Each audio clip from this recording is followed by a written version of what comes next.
नमस्कार दोस्तों, GS concept point में आपका स्वागत है। जैसा कि पिछली वीडियो में हम लोगों ने 1861 के भारतीय परिषद अधिनियम के बारे में पढ़ा था। आज के वीडियो में हम लोग 1892 के भारतीय परिषद अधिनियम के बारे में पढ़ेंगे और यह जानेंगे कि इसमें कौन कौन से प्रमुख प्रावधान किए गए थे और संवैधानिक विकास की दृष्टि से किस प्रकार से महत्वपूर्ण थे। यह अधिनियम जो है अर्थात 1892 का भारतीय परिषद अधिनियम कांग्रेस के स्थापना के पश्चात, कांग्रेस की स्थापना जो है 1885 में हो गई थी। उसके पश्चात जो है यह अधिनियम लाया गया था इस पृष्ठभूमि में कि भारतीयों को प्रशासन एवं विधि निर्माण के संदर्भ में अधिक जन प्रतिनिधित्व की मांग के फलस्वरूप यह अधिनियम पारित किया गया था। चूँकि 1885 में कांग्रेस की स्थापना हो चुकी थी, उसके बाद जो है लोग आंदोलन कर रहे थे और अब अपने अधिकारों के प्रति सचेत थे और उन्हीं अधिकारों को मांग कर रहे थे ब्रिटिश सरकार के तहत। और उन्हीं अधिकारों के मांग के तहत ब्रिटिश सरकार द्वारा 1892 का भारतीय परिषद अधिनियम लाया गया था। अब हम इसमें देखेंगे कि कौन कौन से मुख्य प्रावधान किए गए थे। तो पहले हम लोग संक्षेप में जान लेते हैं। इसमें पहला जो था केंद्रीय एवं प्रांतीय परिषदों की संख्या में वृद्धि की गई, यानी जो भी उसके सदस्य थे उनमें वृद्धि की गई, वो सरकारी व गैर सरकारी सदस्यों की। दूसरा था निर्वाचन पद्धति का प्रारंभ किया गया और तीसरा था बजट पर बहस एवं प्रश्न पूछने का अधिकार दिया गया। अब इसके बारे में हम थोड़ा डिटेल से जानेंगे कि यह प्रावधान किस तरह से किया गया था। तो 1892 के भारतीय परिषद अधिनियम के तहत केंद्रीय विधान परिषद के सदस्यों की संख्या में वृद्धि की गई और यह विस्तार के तहत न्यूनतम 10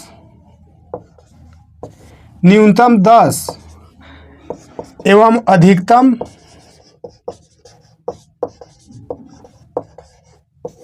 अधिकतम 16 सदस्य हो सकते थे। अर्थात केंद्रीय विधान परिषद में जो सदस्यों का विस्तार किया गया, इस विस्तार नीति के तहत कम से कम 10 सदस्य एवं अधिक से अधिक 16 सदस्य हो सकते थे। और यह भी इसमें प्रावधान किया गया कि इन सदस्यों में से 10 सदस्यों का गैर सरकारी होना अनिवार्य था। कितने सदस्यों का? तो 10 सदस्यों का गैर सरकारी होना अनिवार्य था। अब इसी तरह जो है प्रांतीय विधान परिषदों की संख्या में भी वृद्धि की गई, यानी प्रांतीय विधान परिषदों की सदस्यों की संख्या में भी वृद्धि की गई और इसके तहत बंगाल, बम्बई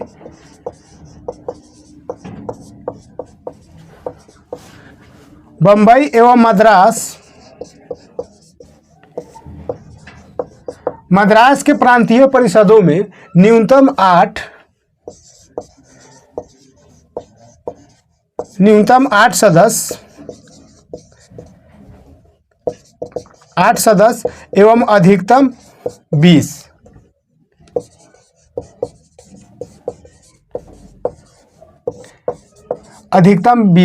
अर्थात प्रांतीय परिषदों में बम्बई, बंगाल एवं मद्रास में कम से कम 8 सदस्य एवं अधिक से अधिक 20 सदस्य हो सकते थे।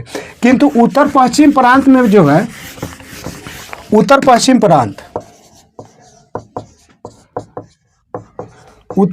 प्रांत, इसमें अधिकतम संख्याओं की जो संख्या थी वो 15 निर्धारित की गई थी। तो इस तरह से बंगाल, मद्रास एवं मुंबई में न्यूनतम 8 सदस्य एवं अधिकतम 20 सदस्य हो सकते थे, जबकि उत्तर पश्चिमी प्रांत में अधिकतम 15 सदस्य ही हो सकते थे। अब हम अगला प्रावधान जानेंगे।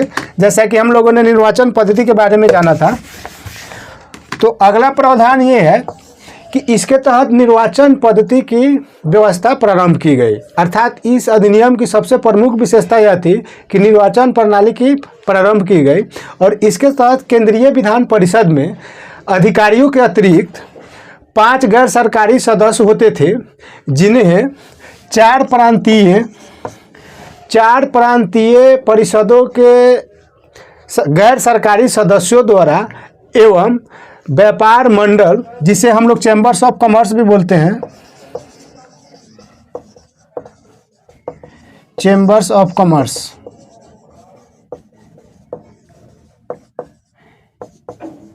या व्यापार मंडल, अर्थात सरकारी सदस्यों के अतिरिक्त 5 गैर सरकारी सदस्य होते थे। उनमें से उनको जो है 4 प्रांतीय परिषदों के गैर सरकारी सदस्यों द्वारा एवं व्यापार मंडलों द्वारा निर्वाचन होता था, और जो अन्य 5 गैर सरकारी सदस्य होते थे उन्हें वायसराय द्वारा मनोनीत किया जाता था। इसी तरह जो है प्रांतीय परिषद के गैर सरकारी सदस्यों को नगरपालिका, जिला बोर्ड, विश्वविद्यालय,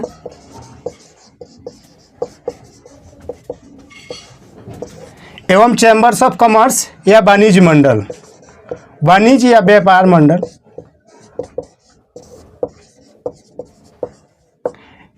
इसे चैम्बर्स ऑफ कॉमर्स भी बोलते हैं।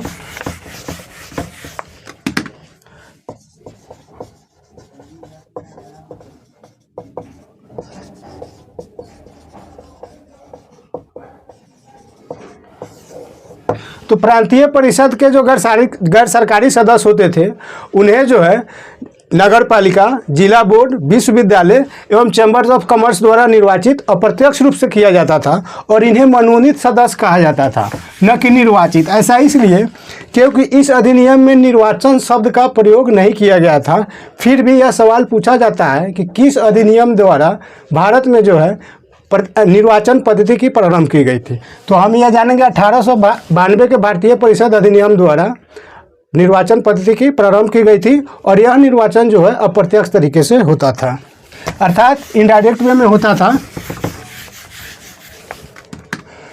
इसके तहत एक अगला प्रावधान यह था कि भारत परिषद के सदस्यों को जो है अर्थात भारतीय गैर सरकारी सदस्यों को बजट पर बहस करने का अधिकार दे दिया गया।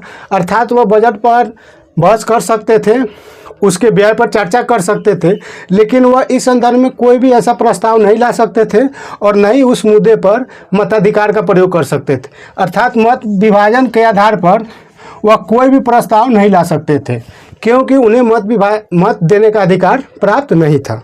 दूसरा अधिकार यह दिया गया, दूसरे अधिकार के तहत क्या था कि गैर सरकारी सदस्यों को कार्यकारी परिषद से सार्वजनिक हित के मामलों में प्रश्न पूछने का अधिकार प्रदान कर दिया गया, और यह प्रश्न जो है 6 दिन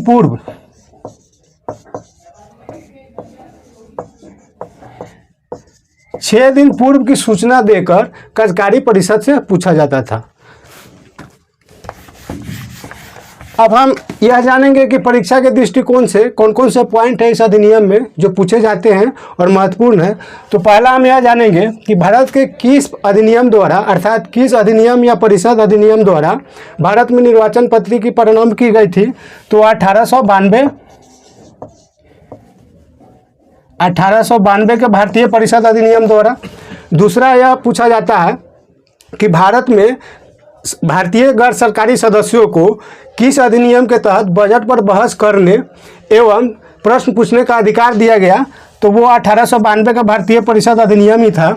लेकिन इसमें हम जानेंगे कि जो बजट पर बहस करने का अधिकार था, तो भारत में बजट व्यवस्था का प्रारंभ जो है ब्रिटिशकालीन भारत में 1860 में हुआ था।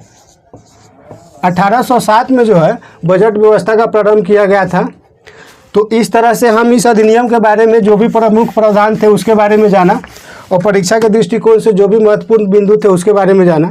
इसके बाद हम लोग अगले वीडियो में आएंगे, और इसके बाद जो महत्वपूर्ण अधिनियम है, जैसे 1919 का अधिनियम, 1909 का अधिनियम, एवं लास्ट में हम लोग 1935 का अधिनियम के बारे में पढ़ेंगे डिटेल से। तब तक के लिए धन्यवाद।